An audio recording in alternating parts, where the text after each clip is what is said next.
Sarwendah memberikan reaksi kala mengetahui suami, Ruben Onsu didorong kru TV sampai terjatuh. Ruben Onsu mendapat perlakuan kurang menyenangkan saat mengisi sebuah program televisi. Bagaimana tidak, Ruben didorong salah satu kru TV hingga akhirnya terjatuh. Sosok kru TV yang mendorong ayah Bertrand Peto pun akhirnya terungkap. Melihat sang suami diperlakukan tak sewajarnya, Sarwendah tak terima. Video Ruben Onsu didorong oleh seorang kru TV belakangan sedang menjadi sorotan. Pasalnya, Ruben Onsu terlihat kesakitan hingga membuat rekan artis lain ikut panik. Ruben Onsu mengalami insiden jatuh sampai terjerembab di bawah meja karena perbuatan seorang kru TV. Ada Raffi Ahmad hingga Nunung yang kala itu juga sampai panik melihat kondisi suami Sarwendah. Banyak netizen yang langsung mengecam tindakan yang dilakukan sang kru TV. Apalagi seperti diketahui saat ini Ruben Onsu tengah mengalami sakit.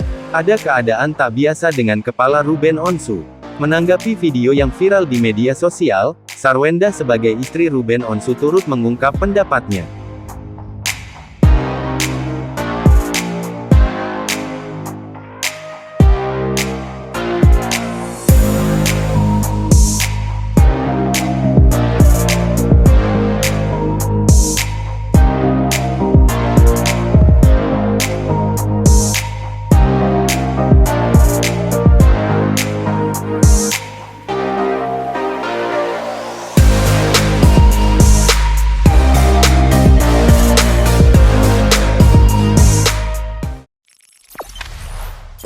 Jangan lupa subscribe, share, komen, dan like ya.